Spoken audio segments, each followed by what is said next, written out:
Friends, स्वागत है आपका नेक्स्ट टीचर्स प्लेटफॉर्म पर। आशा करती हूँ आप सभी अच्छे होंगे और अपनी तैयारी अच्छे से कर रहे होंगे। आज हम सीडीपी की 4th क्लास कर रहे हैं, जो कि पीवाईक्यू 2024 के हैं, जो हमारे एग्जाम के लिए बहुत इंपॉर्टेंट है। तो चलिए अपने सेशन को स्टार्ट करते हैं। फर्स्ट क्वेश्चन है, डर देश में अधिक सामान्य होता है। डर मूर्ख बालक में अधिक सामान्य होता है, डर बुद्धिमान बालक में अधिक सामान्य होता है, डर स्वपरायत बालक में अधिक सामान्य होता है, या डर मस्तिष्क पक्षाघात बालक में अधिक सामान्य होता है। तो बुद्धिमान बालक में डर अधिक सामान्य होता है ना। नेक्स्ट क्वेश्चन, आधुनिक अधिगम के जनक कौन है? आधुनिक अधिगम के जनक है वाटसन, पियाजे, हर्लोग या पावलोव। तो आधुनिक अधिगम के जनक कहे जाते हैं पावलोव को कहा जाता है ना।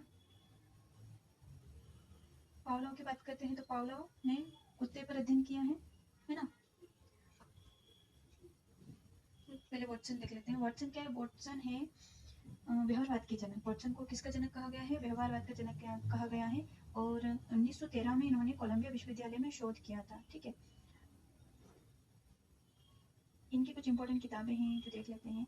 एक है व्यवहार, मनोविज्ञान की एक तुलनात्मक अवधारणा, है ना।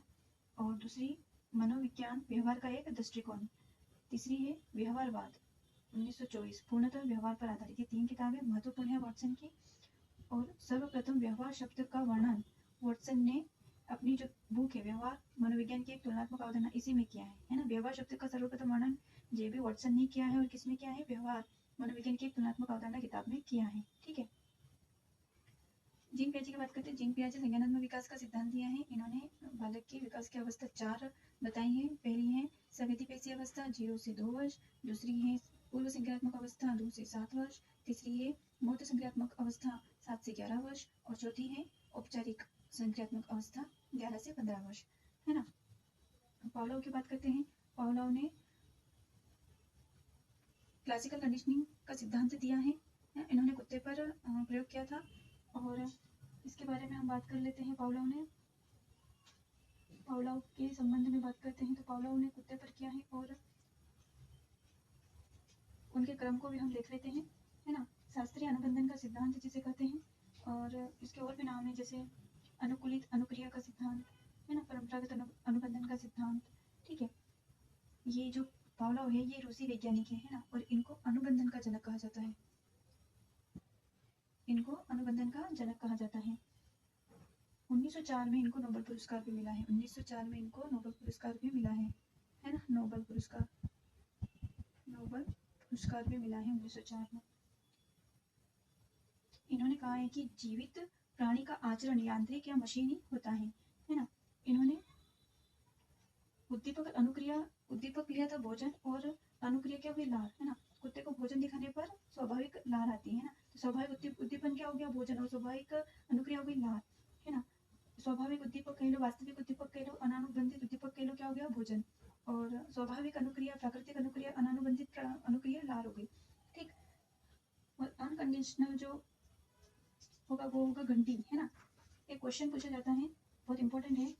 अनुबंधन होने के लिए घटनाओं का उपयुक्त क्रम क्या होगा, है ना। अनुबंधन होने के लिए घटनाओं का उपयुक्त अनुक्रम क्या होगा? तो क्या होगा?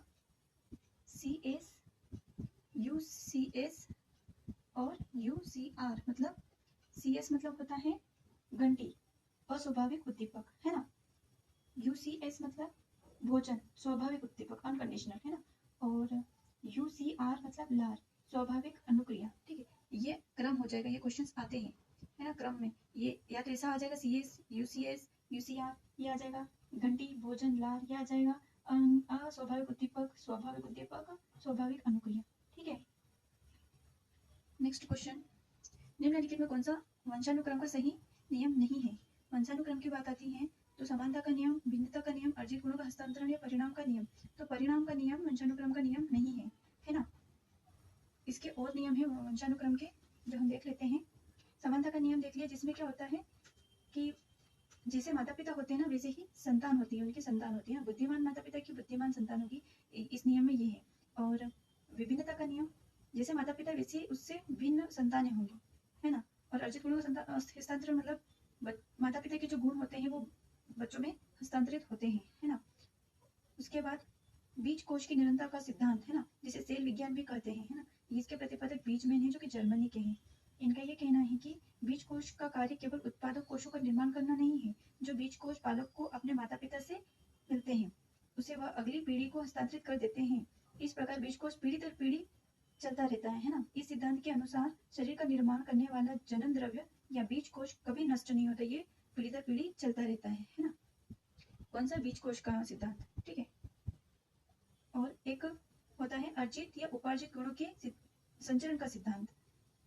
इसमें क्या होता है, इस सिद्धांत में माता पिता द्वारा जो जीवन काल में अर्जित किए गए गुण होते हैं ना, वो संतान में प्राप्त होते हैं, ठीक है, क्योंकि इन गुणों का प्रभाव जन्म द्रव्य पर होता है ना। लेमार्क लिखते हैं, या लेमार्क ने कहा है कि व्यक्तियों द्वारा अपने जीवन में जो कुछ भी अर्जित किया था ना, वह उनके द्वारा उत्पन्न किए जाने वाले व्यक्तियों को संक्रमित करता है ना। और कहा है कि जो मैक्डुअल और पावलो ने चूहों पर या हेरिसन ने पतंगों पर परीक्षण किया है ना, ये उसी पर निर्भर करता है, ठीक।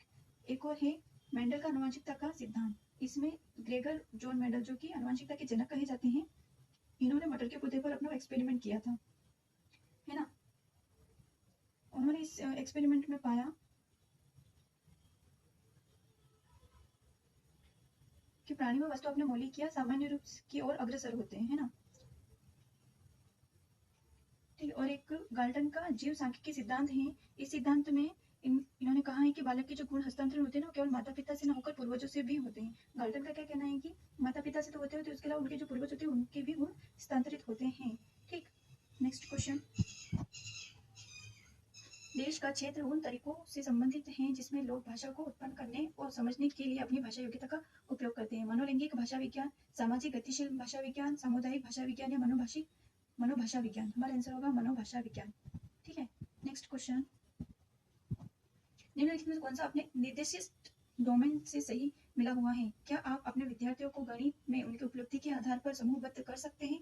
मूल्यांकन। कल रात टेलीकास्ट हुए क्रिकेट मैच का टर्निंग पॉइंट क्या था? निर्माण। जड़ी बूटियों का उपयोग करके मुर्गा पकाने के लिए एक नया नुस्खा लिखिए। अनुप्रयोग। निर्धारित करें कि दिए गए उपायों में से कौन से उपाय के द्वारा सर्वोत्तम परिणाम प्राप्त करने की सबसे अधिक संभावना है? विश्लेषण। हमारा आंसर हो जाएगा, क्या आप अपने विद्यार्थियों को गणित में उनकी उपलब्धि के आधार पर समूहबद्ध कर सकते हैं? मूल्यांकन, ठीक है। Next question. निम्नलिखित में से कौन शैक्षिक क्षेत्र में रचनात्मक मूल्यांकन के उपयोग किए जाने वाला उपकरण नहीं है? कन्वर्सेशनल स्किल, खुले प्रश्न, प्रोजेक्ट, कार्य, कक्षा गतिविधि। तो आंसर होगा कन्वर्सेशनल स्किल, ठीक है। Next question. वंशानुक्रम का हस्तांतरण होता है अंडाणु द्वारा, स्पर्म शुक्राणु द्वारा, डिंब के द्वारा या जीन्स के द्वारा? तो जीन्स के द्वारा वंशानुक्रम का हस्तांतरण होता है। ओव्यूम एक प्रथम स्टेज है, गर्भावस्था की प्रथम स्टेज है ना ओव्यूम। दूसरी स्टेज हो गई भ्रूणावस्था, दूसरी क्या हो गई? भ्रूणावस्था। और तीसरी है फेटल स्टेज, फेटल स्टेज, है ना। ये है 0 से 2 वीक, ये है 2 वीक से लेकर 8 वीक, और ये 8 वीक से लेकर जन्म तक, ठीक है। Next question. वंशानुक्रम से अभिप्राय माता पिता और उनके शारीरिक और मानसिक गुणों का संतान में हस्तांतरण है। परिभाषा किसने दी है? वुडवर्थ, जेम्स ड्रेवर, ये ड्रेवर है ना, पर नहीं, ड्रेवर, डिकमेयर और हरलॉक, है ना। तो इनकी जो परिभाषा, ये जो परिभाषा दी है ये जेम्स ड्रेवर ने दी है ना, जेम्स ड्रेवर द्वारा दी गई है। वुडवर्थ ने भी इसकी परिभाषा दी है। देख लेते हैं वुडवर्थ ने वंशानुक्रम के लिए क्या कहा है। वुडवर्थ ने कहा है, वंशानुक्रम में वे सभी बातें आ जाती हैं जो जीवन का आरंभ करते समय, जन्म के समय नहीं वरन गर्भाधान के जन्म से लगभग 9 माह पूर्व व्यक्ति में उपस्थित थी, ठीक है। वंशानुक्रम में वे सभी बातें आ जाती हैं जो जीवन का आरंभ करते समय, जन्म के समय नहीं वरन गर्भाधान के जन्म से लगभग 9 माह पूर्व व्यक्ति में उपस्थित थी, ठीक है। ये किसका कहना है? वुडवर्थ का कहना है। Next question. अंग्रेजी के कास्ट शब्द की उत्पत्ति भाषा के कास्टा शब्द से हुई है। पुर्तगाली, फ्रेंच, अरबिक या बंगाली। तो ये जो कास्टा शब्द है ना, ये पुर्तगाली शब्द है, इसी से ही कास्ट शब्द की उत्पत्ति हुई है, जाति की उत्पत्ति हुई है ना। Next question. के अनुसार जाति एक बंद वर्ग है? ब्रिंग्स, मजुमदार, मदान, लेपियर या वुडनर। तो मजुमदार और मदान के द्वारा ही जाति एक बंद वर्ग है कहा गया, और ये भारतीय मनोवैज्ञानिक है। नेक्स्ट क्वेश्चन है, निम्नलिखित कथनों का विश्लेषण कर सही विकल्प का चयन करें। कथन। भावनात्मक प्रतिक्रिया संपूर्ण से अधिक भेदभावपूर्ण आचरण पैटर्न विकसित करती है। दूसरा, भावनाओं पर नियंत्रण का विकास सूक्ष्म माध्यमों से भावनाओं के अभिव्यक्ति, समाजीकरण और भाषा के विकास की प्रक्रिया से नहीं होती। दोनों कथन गलत है, दोनों कथन सही है। कथन एक सही है और दूसरा गलत है, कथन दूसरा सही है और पहला गलत है। हमारा आंसर हो जाएगा ये पहला तो सही है लेकिन दूसरा गलत है ना। कथन पहला सही है, दूसरा गलत। नेक्स्ट क्वेश्चन, एक युवा महिला जो खुद को एक धार्मिक कार्यकर्ता बताती है उसके पास मौजूद होता है अप्रोच, ग्रेडियंट, सामाजिक उद्देश्य, हाइपर विजिलेंस और इनसेफलाइजेशन। तो क्या उसके पास क्या मजबूती से होता है? सामाजिक उद्देश्य मजबूत होता है। ठीक है, एक युवा महिला जो खुद को एक धार्मिक कार्यकर्ता बताती है उसके पास सामाजिक उद्देश्य मजबूत होता है। 105 बुद्धिमत्ता गुणांक वाले बच्चों को किस श्रेणी में वर्गीकृत किया गया है? उच्च बुद्धिमत्ता, औसत बुद्धिमत्ता, सामान्य, औसत बुद्धिमत्ता या मंद? हमारा आंसर हो जाएगा 105 है ना, तो सामान्य या औसत बुद्धिमत्ता हो जाएगा, है ना। बुद्धि की बात आई है तो बुद्धि का जो आईक्यू जो सूत्र है, जो सबसे पहले आरंभिक जो सूत्र है वह किसने दिया है? टर्मन व कुलेमान ने बुद्धि लब्धि का सूत्र दिया है, 1911 में दिया था। मानसिक आयु बटा वास्तविक आयु, उन्होंने सिर्फ ये बोला था कि मेंटल एज MA/CA ही दिया था, लेकिन फिर बाद में टर्मन ने अपने इस सूत्र में संशोधन करके गुणा 100 लगा दिया, है ना। MA/CA गुणा 100, ये किसने दिया है? ये टर्मन ने दिया है ना।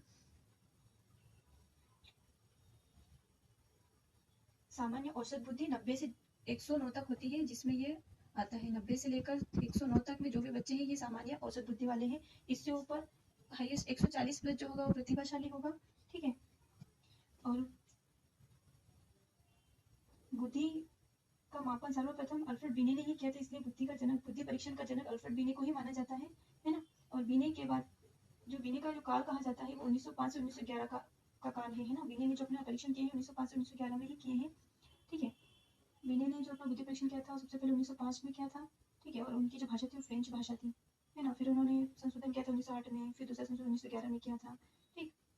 नेक्स्ट क्वेश्चन, वाइगोत्स्की के अनुसार एक बच्चे या प्रौढ़ में शिक्षण किसके द्वारा होता है? जन्मजात क्षमता, वैज्ञानिक दृष्टिकोण, सामाजिक संपर्क या प्रेरणा का परिचय? जो वाइगोत्स्की है उनका सिद्धांत है सोशल एंड कल्चरल डेवलपमेंट, मतलब सामाजिक एवं सांस्कृतिक विकास का सिद्धांत, है ना। तो हमारा आंसर हो जाए सामाजिक संपर्क, क्योंकि इन्होंने सामाजिक संपर्क, सामाजिक और सांस्कृतिक विकास का सिद्धांत दिया है ना। जो वाइगोत्स्की है उनका समाज और संस्कृति में बड़ा योगदान रहा है, और ये कहाँ के हैं? ये सोवियत संघ के हैं, ठीक। इन्होंने ZPD की बात कही है ना। इन्होंने स्कैप फोल्डिंग की बात की है, MKO की बात की है, स्कैप फोल्डिंग की बात की, MKO की बात कही है ना, मोर नॉलेजेबल अदर, ठीक है, इनकी बात कही है। नेक्स्ट क्वेश्चन, कौन सा कथन गलत है? टाइफाइड के खिलाफ प्रतिरोधक क्षमता मृत टाइफाइड बैक्टीरिया को इंजेक्ट करके बनाई जाती है। टीका, चेचक का टीका में जीवित विषाणु होते हैं। शरीर को प्रभावी प्रतिरक्षा बनाने के लिए इंजेक्शन के बाद कई सप्ताह लग जाते हैं। जन्म के समय नवजात शिशु में कोई एंटीबॉडीज मौजूद नहीं होती। तो हमारा आंसर हो जाएगा जन्म के बाद, जन्म के समय नवजात शिशु में कोई एंटीबॉडीज नहीं होती। यह कथन गलत है ना। क्यों गलत है? क्योंकि जन्म के समय नवजात शिशु में माँ के द्वारा प्रदान किए गए LGNG नामक एक एंटीबॉडीज मौजूद होता है ना। ये एंटीबॉडीज प्लेसेंटा के द्वारा, प्लेसेंटा से माँ के बच्चे में हस्तांतरित होता है ना। प्लेसेंटा मतलब अपराध जो जिससे बच्चे को पोषण मिलता है, उससे ही ये एंटीबॉडीज हस्तांतरित होते हैं, मतलब उसमें ट्रांसफर होते हैं बच्चे में, जो कि संक्रमण से बच्चे को बचाते हैं, है ना। ये एंटीबॉडी सबसे अधिक मात्रा में शरीर में पाई जाती है, और ये जन्म के समय नवजात शिशु में सबसे अधिक मात्रा में पाई जाती है ना। जन्म के बाद भी माँ के LGG एंटीबॉडी नवजात शिशु के शरीर में कई महीने तक बनी रहती है, जो उसको सुरक्षा प्रदान करती है। और इसका जो फुल फॉर्म है ना, ये है इम्यूनोग्लोबिन जी, इम्यूनोग्लोब्यूलिन जी इसका फुल फॉर्म है, ठीक है। नेक्स्ट क्वेश्चन है, भ्रूण की समय अवधि लगभग होती है। भ्रूण मतलब एम्ब्रियोनिक पीरियड, यह सेकेंड स्टेज है गर्भावस्था की ना। 2 हफ्ते, 8 हफ्ते, 14 हफ्ते, 6 हफ्ते। तो हमने पढ़ा है कि 8 हफ्ते होते हैं ना। 8 हफ्ते, 2 से लेकर 8 हफ्ते तक ये एम्ब्रियोनिक स्टेज रहती है। ये भी 3 स्तर, इसमें भी 3 स्तर है, एक्टोडर्म, मेसोडर्म और एंडोडर्म। एक्टोडर्म में बाहरी शरीर रचना होती है, जैसे बाल, दांत, त्वचा, तंत्रिका तंत्र, इन भागों का निर्माण होता है। मेसोडर्म में मांसपेशी और हड्डियों का निर्माण होता है। और एंडोडर्म में आंतरिक अंगों का, जैसे फेफड़े, लीवर, हृदय, है ना, इन चीजों का निर्माण होता है, ठीक है। नेक्स्ट क्वेश्चन, निम्नलिखित में से कौन सा कथन बच्चों में आवारगी वेगलेंसी के बारे में गलत है। यह खराब संगत के कारण हो सकता है और यह बच्चों को खराब संगत तक ले जा सकता है। सही बात है। आवारा लोग कभी भी अपना व्यवहार नहीं बदल सकते। देखते हैं, आवारा लोग कभी भी अपने परिवार के लिए कोई जिम्मेदारी साझा नहीं करते। आवारा एक सामाजिक रोग संबंधी समस्या है। इसमें पूछा है कि गलत कथन, तो आवारा लोग कभी भी अपना व्यवहार नहीं बदल सकते, ये बात गलत है। कोई भी व्यक्ति अपना व्यवहार बदल सकता है, चाहे वो आवारा हो या कोई भी उसकी गलत हैबिट हो, वो चेंज कर सकता है अगर वो चाहे तो। नेक्स्ट क्वेश्चन, बाल अपराध से निपटने में स्कूल के रवैये के संबंध में निम्नलिखित में से क्या सही है? स्कूल को बाल अपराध में लिप्त किसी भी छात्र को बर्दाश्त नहीं करना चाहिए और एक मिसाल कायम करने के लिए उन्हें तुरंत निलंबित करना चाहिए। स्कूल को बाल अपराधियों के प्रति उदार दृष्टिकोण अपनाना चाहिए और उन्हें धीरे धीरे सुधारने का प्रयास करना चाहिए। जब बाल अपराध की बात आती है तो स्कूल की भूमिका बहुआयामी होती है, लेकिन यह रोकथाम में अधिक निहित होती है। स्कूल को शारीरिक दंड का उपयोग नहीं करना चाहिए, लेकिन बाल अपराधियों के साथ व्यवहार करते समय निश्चित रूप से उनका उपयोग करना चाहिए। नहीं, हमारा आंसर होगा जब बाल अपराध की बात आती है तो स्कूल की भूमिका बहुआयामी होती है, लेकिन यह रोकथाम में अधिक निहित होती है। ठीक है, यही हमारा आंसर होगा। देखो, शारीरिक दंड लेना गलत बात है और आप बाल अपराधी है तो बालक है ना, और मारने कूटने से ये सुधरते नहीं है, है ना। और अगर आप बाल अपराधियों पर उदार दृष्टिकोण अपनाओगे और उन्हें सुधारने की कोशिश करोगे तो ये कभी नहीं सुधरेंगे, है ना। और ये बर्दाश्त नहीं करना, निलंबित करना, ये कोई अच्छा तरीका नहीं है कि बाल अपराध को उसके रोकथाम के लिए कोई काम करे, ये वह नहीं है। ठीक है, नेक्स्ट क्वेश्चन, निम्नलिखित कथनों का विश्लेषण कर सही विकल्प का चयन कीजिए। कथन, जब तक बच्चे परिपक्व होने के लिए तैयार न हो शिक्षण कौशल आरंभ नहीं होता। कथन 2, कभी कभी बच्चे भले ही आरंभ में ही कौशल सीख लेते हो, लेकिन यह अस्थायी होता है क्योंकि बच्चे बाद में इसे भूल जाते हैं। दोनों ही बातें सही है। ठीक है, दोनों कथन सही है, दोनों कथन गलत है, एक कथन सही कथन गलत, या दोनों कथन गलत? नहीं, दोनों कथन सही है। ठीक है, नेक्स्ट क्वेश्चन, प्रारंभिक अवस्था में बच्चे की शब्दावली विकसित करने का सबसे अच्छा तरीका क्या है? कहानी की किताबों के साथ बच्चों को अकेला छोड़ दें। प्रारंभिक अवस्था है, किताबों के साथ वो पढ़ना सीखा ही नहीं है तो कैसे किताबों को पढ़ेगा, है ना, तो ये तो गलत हो गया। उसे बहुत कम उम्र में स्कूल जाने दे, ये कोई शब्दावली विकसित करने का तरीका नहीं है ना। हर चीज़ की एक उम्र होती है, स्कूल भेजने की भी एक उम्र है। बच्चे के साथ बातचीत में शामिल होना और तेज आवाज में पढ़ना, हाँ ये हो सकता है। बच्चों को टीवी पर विभिन्न कार्यक्रम दिखाना, ये भी कोई सटीक अच्छा तरीका नहीं है। तो बच्चों के साथ बातचीत में शामिल होना और तेज आवाज में पढ़ना बच्चे के शब्दावली विकसित करने का सबसे अच्छा तरीका है। ठीक है, नेक्स्ट, खड़खड़ाहट होने पर शिशु की स्वैच्छिक गतिविधियों का अनुक्रम क्या होगा? हाथ बढ़ाना, पूरे शरीर को हिलाना, पकड़ने की कोशिश और इसे महसूस करना। पूरे शरीर को हिलाना, हाथ फैलाना, इसे महसूस करना और पकड़ने की कोशिश करना। पकड़ने की कोशिश करता है, महसूस करता है, पूरे शरीर को हिलाता है, हाथ फैलाता है। हाथ बढ़ाता है, महसूस करता है, पकड़ने की कोशिश करता है और पूरे शरीर को हिलाता है। अगर कुछ आवाज आती है तो बच्चा सबसे पहले तो अपने पूरे शरीर को हिलाता है ना। पूरे शरीर को हिलाता है, फिर हाथ फैलाता है, फिर महसूस करता है और फिर पकड़ने की कोशिश करता है। ठीक है, नेक्स्ट, निम्नलिखित में इसके श्रेणी के बच्चों को एकीकृत शिक्षा प्रणाली में समायोजित नहीं किया जाता। सामाजिक रूप से वंचित, भाषाई रूप से वंचित, विकलांग बच्चे, है ना, तो हमारा आंसर हो जाएगा भाषा, सामाजिक रूप से वंचित, भाषाई रूप से वंचित को नहीं किया जाता। ठीक है, नेक्स्ट क्वेश्चन, निम्नलिखित में से कौन सा कारण हो सकता है कि एक शिक्षार्थी शैक्षणिक विषयों में खराब हो सकता है? अस्थिर आर्थिक स्थिति, अस्थिर परिवार, मानसिक स्तर में कमी, भावनात्मक कारक, ये चारों ही कारण हो सकते हैं शिक्षार्थी के शैक्षणिक विषय में खराब होने के। ठीक है, नेक्स्ट क्वेश्चन, असाधारण है एक समावेशी शब्द है जो किसी भी बच्चे को संदर्भित करता है जिसका प्रदर्शन मापदंड से नीचे या ऊपर इस हद तक विचलित होता है कि विशेष शिक्षा प्रोग्रामिंग इंगित की जा सकती है। उपरोक्त कथन किसने कहा? हेवर्ड ओरलांस्की, हेवर्ड और क्रिको, हेवर्ड और ओरलांस्की, तो हमारा आंसर है हेवर्ड और ओरलांस्की द्वारा कहा गया है। नेक्स्ट क्वेश्चन, एक बालिका सी को करीब से देखने पर ऐसा प्रतीत होता है कि हालांकि सी संतोषजनक ढंग से सीखती है, लेकिन प्रासंगिक प्रश्नों का उत्तर देने में सक्षम नहीं है। वह गणितीय गणना में भी कमजोर है। शिक्षक को निम्नलिखित में से क्या कार्य करना चाहिए? शिक्षक माता पिता को बुलाए और उन्हें अतिरिक्त देखभाल करने की सलाह दे। शिक्षक को किसी योग्य मनोवैज्ञानिक से लड़की की जांच करवाए। शिक्षक किसी योग्य नेत्र रोग विशेषज्ञ से बच्चे की जांच करवाए। शिक्षक यह सोचकर कोई कार्रवाई नहीं करे कि समय बीतने के साथ मामला सुलझ जाएगा। तो हमारा आंसर होगा शिक्षक को किसी योग्य मनोवैज्ञानिक से लड़की की जांच करवाए। देखिए यहाँ पर कहा एक बालिका सी को करीब से देखने पर ऐसा प्रतीत होता है, वो देखने की उसकी आंखों के रिलेटेड कोई उसकी समस्या नहीं है। जब हम उसको देखते हैं ना करीब से तो ऐसा प्रतीत होता है, हालांकि वह संतोषजनक समझती है लेकिन प्रासंगिक प्रश्न को उत्तर नहीं देती। मतलब वह दिखने में थोड़ा सा चीजों को समझ तो लेती है लेकिन वह उस चीज को उत्तर देने में सक्षम नहीं है, तो उसे कुछ मानसिक समस्या होगी तभी ये बात हो रही है। तो शिक्षक को क्या योग्य मनोवैज्ञानिक को लड़की की जांच करवानी चाहिए। ठीक है, नेक्स्ट क्वेश्चन, निम्नलिखित में से कौन एकीकृत बाल विकास योजना का उद्देश्य नहीं है? विकलांग बच्चों को प्रारंभिक पहचान, विकलांग बच्चों का हस्तक्षेप, विकलांग बच्चों को प्रोत्साहित करना, विकलांग बच्चों का बहिष्कार। तो बच्चों का बहिष्कार नहीं करना, ये बात कहीं नहीं कही गई है, ये बिल्कुल तो गलत है। तो ये क्वेश्चन का आंसर ये होगा। नेक्स्ट क्वेश्चन, निम्नलिखित में से कौन बच्चे की संवेद, भावनात्मक और व्यवहारिक संबंधी कारकों का कारण नहीं हो सकता? पार्किंसंस, मस्तिष्क के रासायनिक असंतुलन, दिमागी चोट, जीन के माध्यम से आनुवंशिकी मिलना। तो जो ये पार्किंसंस रोग है ना, इसका आंसर ये होगा पार्किंसंस रोग, है ना। ये एक दिमाग, ये जो बीमारी है ना, ये दिमाग के उस हिस्से की बीमारी को के कारण होती है जो गतिविधि को समन्वित करने में सहायता करती है। अक्सर सबसे आम लक्षण कंपन होता है जो मांसपेशियों की आराम वाली स्थिति में होता है। मांसपेशियां कड़ी हो जाती है और गतिविधि धीमी और असमन्वित हो जाती है तथा आसानी से संतुलन खो देते हैं। ये जो पार्किंसंस रोग है ना, मस्तिष्क में रासायनिक संदेहवाहक बनने वाले न्यूरॉन्स की कमी के कारण होता है ना, जो एक संवेद भावनात्मक और व्यवहारिक संबंधी कारक का कारण नहीं है। ठीक है, नेक्स्ट क्वेश्चन, सामान्य परिस्थिति में अनुचित प्रकार का व्यवहार या भावना देश वाले बच्चों की विशेषता है। संवेदनात्मक और व्यवहारिक संबंधी कारक, अधिगम अशक्तता, बहुविकार्य गति प्रलग बधिता। तो ये जो सामान्य परिस्थिति में भी जो अनुचित जो गलत व्यवहार होते हैं ना, वो और भावना होती है, वो किसके कारण होती है? तो संवेदनात्मक या व्यवहारिक संबंध विकार के कारण ही होगी। ठीक है, नेक्स्ट क्वेश्चन, विकासात्मक कौन सा कथन सत्य है पूछे हैं। तो विकासात्मक आवश्यकताओं वाले बच्चों में मानसिक और शारीरिक बाधिता का समुच्चय हो सकता है।